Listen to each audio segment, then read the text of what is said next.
He stepped off that bus with his shoulders back and his head high, boots polished, cap tilted just right. 4 years overseas hadn't broken James' car, they'd made him sharper, stronger. He wore his uniform like armor, still creased from the last inspection in Germany. There were medals pinned to his chest. But he wasn't a man obsessed with glory.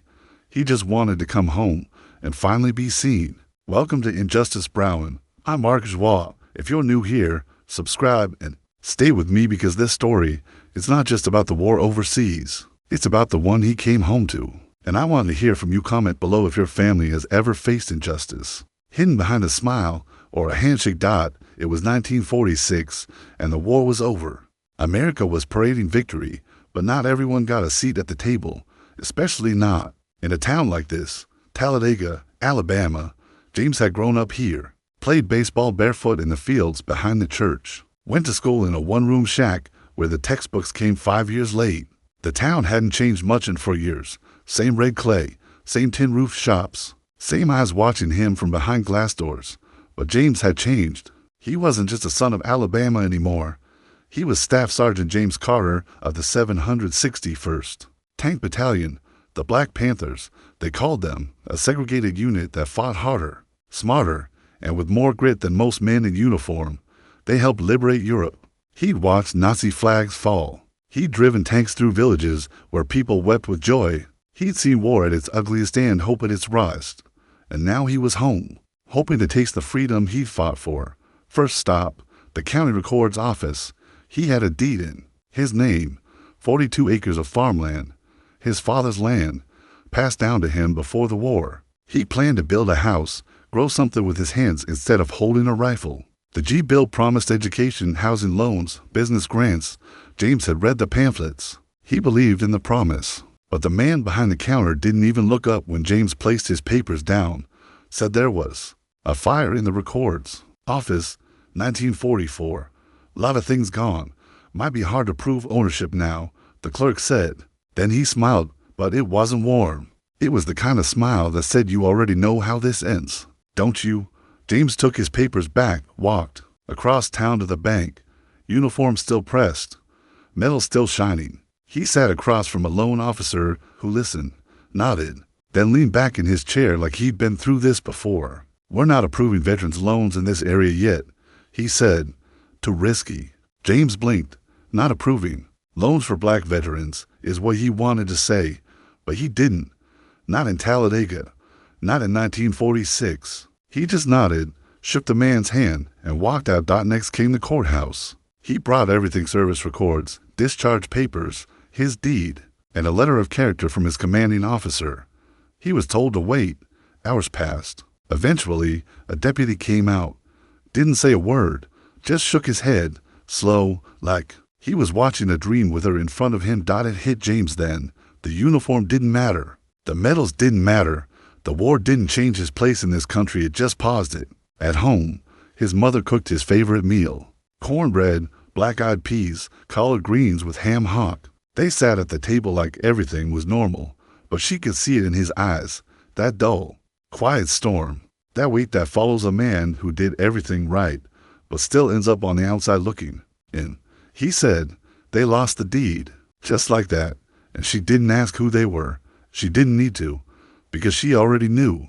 James spent the next few weeks walking those 40 acres. He could still picture the barn his father built, half sunken now, the peach tree he used to climb. He picked up a rock from the soil, rubbed it in his hand, and thought about planting something, anything. But what grows in a place where your name's been erased? The neighbors changed, too. White men from town now called the road Benton Trail. That was never the name. It had always been Carter's Road. But names are easy to steal when you write history in pencil and power and ink. They came by one day.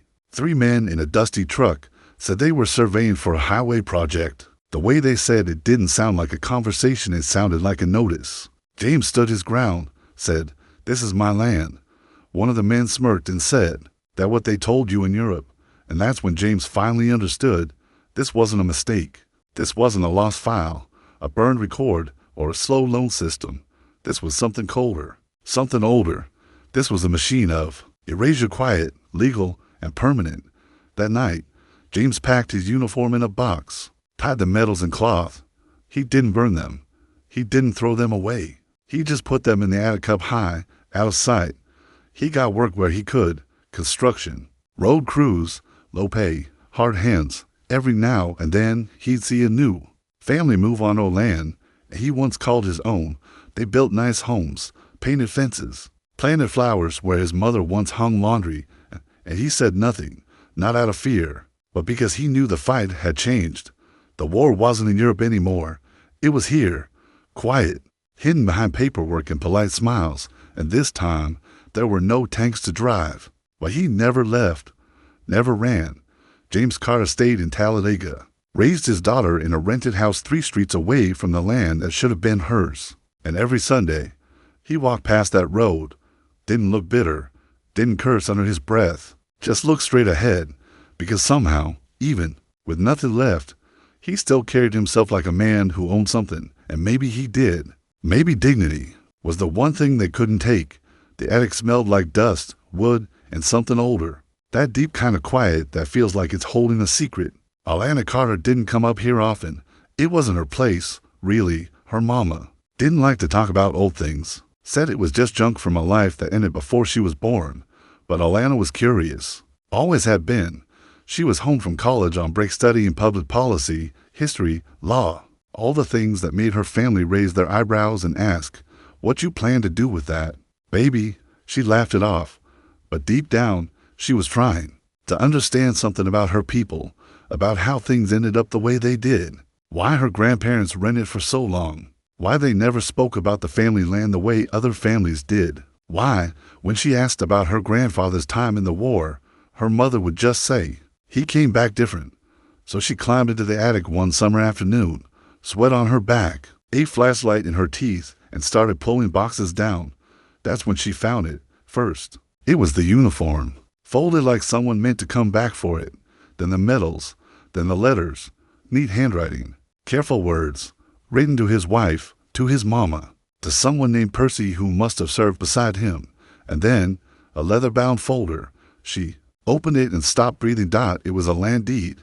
Carter family, signed 1941, stamped by Talladega County, 42 acres, on land she'd walked past all her life and never knew belonged to her blood. At first, she thought it had to be a mistake, but she kept flipping through maps, tax assessments, even a letter from the Department of Agriculture approving a small farming loan. None of it matched what she'd ever been told, because the story was there was no land. But here it was.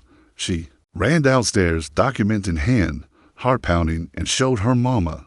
Her mama looked at it like it was a ghost, sat down slow, said, "I thought all this was gone. He never told us." That night, Alana barely slept. She pulled up property records on her laptop. The parcel her grandfather owned now sat under a sprawling housing development called Bentwood Estates. Streets named after trees that never grew there: dogwood, willow, sycamore. They had a country club, a golf course, private security. The oldest records online started in 1952. That was 6 years after James came home. So what happened between 1946 and 1952? Alana started digging. She filed public record requests, drove to the county building, asked questions, smiled politely, took notes. The clerk at the recorder's office gave her that same practiced shrug. Some of those records were lost in a fire. He said, "A fire again." But Alana had read enough by then. She knew what redlining was, knew how zoning laws and eminent domain were used like weapons. She started seeing patterns: black families whose names disappeared from property lines, land acquired by the city for pennies, veterans who never got their GI benefits. The story wasn't just about James anymore. This was bigger. This was systemic. One afternoon, she spoke to an old neighbor, Mrs. Leela, 91, nearly blind, but still sharp. Leela said, "Your granddaddy was proud. He came back with his chest out, said he was going to build a home. But then they told him his deed burned, told him he didn't have proof, told him a lot of things. But baby, he never sold that land. He never signed nothing. He just stopped talking about it." Alana went home that night and stared at the deed again, her fingers trembling over every faded signature. That land wasn't lost. It was stolen, and someone was going to answer for that. Alana thought once she had the documents, the truth would matter. That once she walked into the county offices with dates, maps, and her grandfather's name printed in black ink. Somebody would look up and say, "We're sorry. Let's make this right." That never happened. She came in with a folder, spoke clear, dressed professional. Her voice didn't shake, but their answers did. "We don't handle records that far back. That's outside our jurisdiction." Things were different then. One man smiled like she was asking about a ghost. He leaned back in his chair, hands folded, and said, "Miss Carter, I'm sure your grandfather was a good man, but a lot of those land deeds from back then were hard to verify. That's just how things were." She swallowed her anger and thanked him. Then she filed a FOIA request for property transfers from 1945 to 1955. They denied it twice. On the third try, she got fragments, redacted pages, inconsistent records, and a list of properties marked redevelopment candidates. Her grandfather's land was on it, so were dozens of others. That's when the picture started forming. Not all at once, but in pieces, like someone had torn it up and left the scraps behind on purpose. There were black names scratched out and replaced. There were property sales signed with X where signatures should have been many marked voluntary sale, but with no payment records. Some deeds were transferred while the owners were still overseas, fighting a war, serving the country that was carving up their futures in their absence.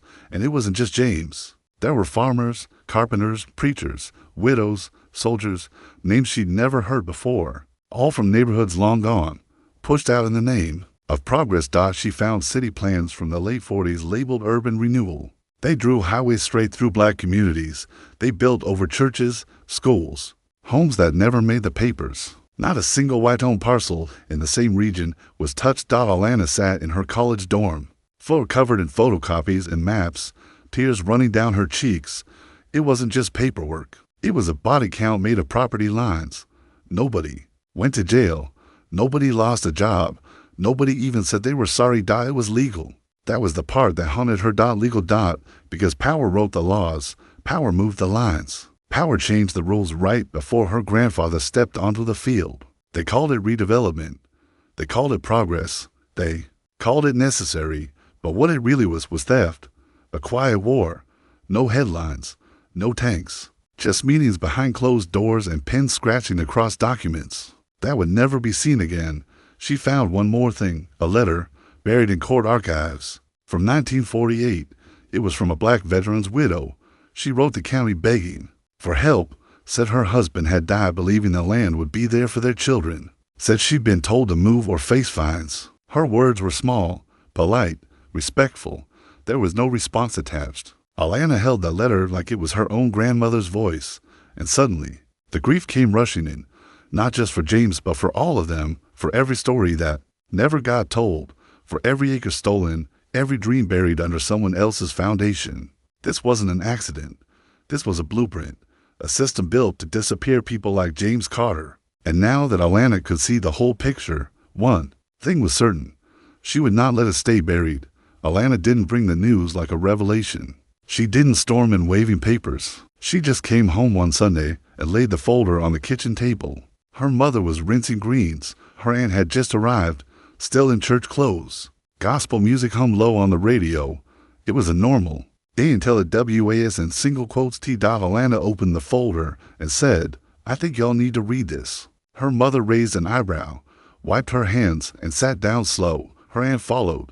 At first, they flipped through the pages like it was homework, until they saw his name, James L. Carter. His handwriting, his signature, his letters, and then they saw the deed. 40-2 acres, their family's name, not just on a lease, but on the land. Her mother blinked hard, pressed a hand to her chest. Her aunt shook her head and whispered, "Lord, have mercy." They read the letters out loud, one by one. James writing to his wife from Europe, talking about coming home, building a porch, planting pecans, watching his daughter grow up with space to run. He believed in something, even when the country didn't believe in him. Her mother's voice cracked.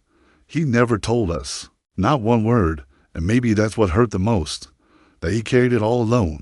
Maybe he thought it would break them, or maybe, just maybe, he still believed in this country enough to hope that staying silent would keep them safe. But silence had a cost, and they could feel it now rising in their throats, sitting heavy on their chests. Her aunt said, "That land's got our name on it. That's not just some field. That's James' land."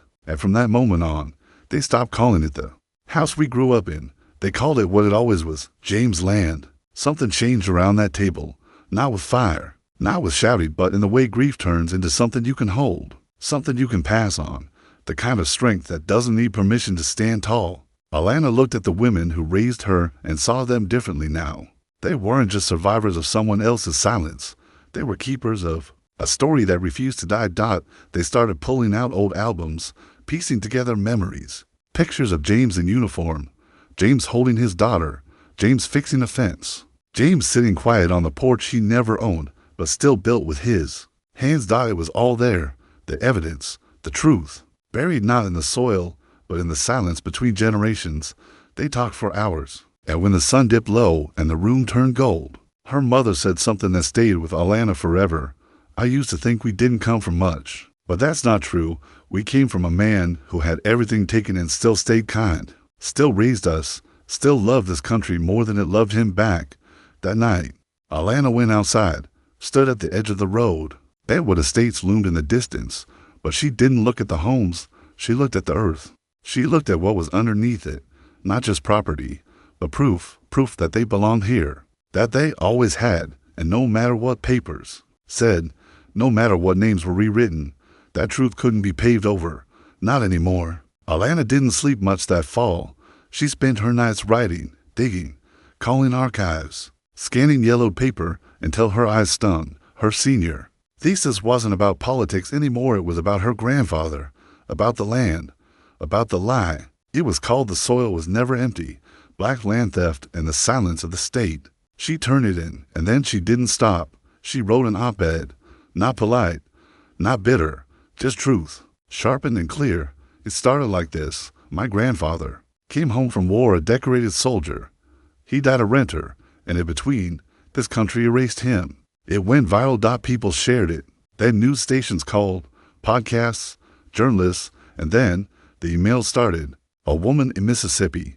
Her uncle was forced off his land in '49. A man in Georgia, his grandfather's name disappeared from county records right after the war. A pastor in East Texas, whose church stood on land donated by a man who'd never bought it, just taken it. The pattern wasn't just local.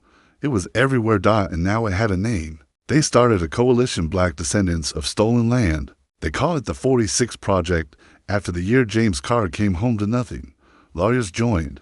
Historians joined. And finally, a class action lawsuit hit the state like thunder on dry grass. Alana stood on courthouse steps with other grandchildren of the erased, reading from deeds, letters, death certificates that proved what their families always knew. They had never been lost. They had been buried. The protests grew. Marches wound through towns where people once whispered. Now they chanted. Now they named names. Judges, clerks, surveyors, developers, the same polite officials who once said, that's just how it was. The pressure built until someone cracked. A junior clerk at the courthouse called Alana, said there was something in the vault, said no one had looked in decades, said it was time. They met under flickering lights, behind a rusted door marked restricted access. The clerk turned the key. Inside were rows of boxes, untouched since the '50s, dust like ash, mold curling the edges of history, and inside those boxes dashed names. Hundreds of them. Documents that proved what everyone had tried to deny, forged signatures, stolen deeds, land swapped in quiet deals and backroom handshakes. The records weren't lost. They were hidden, locked away like secrets that were never supposed to see daylight again. But now they had. News broke. The vault made headlines. Legislators called for audits. Investigations opened. Some officials retired early. Others lawyered up. But more importantly, people believed now. Not just Alana, not just her family, everyone. A state resolution passed, the first of its kind. It didn't undo the theft. It didn't get back every acre, but it said the truth, out loud, in public. These lands were taken. These families were wronged. And this state let it happen. The courthouse in Talladega didn't want to hold a ceremony. They didn't want to say his name, but they didn't have a choice. The lawsuit named the building, the county, and the year it betrayed its veterans. So one spring morning, 78 years after James Carter stood outside those same doors and was turned away, his granddaughter stood inside them holding the deed in one hand and a framed portrait in the other. They mounted it on the wall, Staff Sergeant James L. Carter. Not as a favor, but as record as ink as fire. And when Alana stepped back, she didn't cry. She didn't smile either. She just stood tall, because she knew this wasn't justice, but it was truth, and sometimes that's where power begins. It was quiet out there. Alana stood at the edge of the Bentwood Estates development, on the public side of a wrought iron fence. The sun had just started rising, cool light spreading across manicured lawns and homes that looked identical in their perfection. It was the kind of place where no one asked hard questions, where the mailboxes were uniform and the history was paved over. She didn't belong here, not according to the homeowners association, not according to the banks, but she had something in her hand that said otherwise. The deed, yellowed and creased, signed before those houses were ever dreamed of, before zoning laws shifted and maps were redrawn, before they decided that people like James Carter didn't count. She found a patch of soil near the fence line, just outside the boundary. The land wasn't technically his anymore, but in her heart, it always would be. She knelt and dug her fingers into the dirt. Not with anger. Not to make a point. She was planting a tree, a sapling, small and fragile, roots still wrapped in burlap. It wasn't about making headlines. It wasn't protest. It was something older, something quieter. She planted it for James, for the porch he never got to build, for the fields he never got to walk, for the generations that were told they didn't know what they'd already earned. She whispered his name as she covered the roots with soil. James L. Carter, black soldier, husband, father. Landowner. She didn't need the neighbors to understand. She didn't need permission. She just needed the truth to live somewhere. To grow. To stay. And as the wind moved through the branches, soft and steady, Alana stood up. Not as a symbol, not as a warrior, but as his granddaughter. The tree would grow slow. Maybe no one would notice, but one day, someone's child might walk past it and ask who planted it. And maybe they'd hear the name, maybe they'd remember, and maybe finally that would be enough.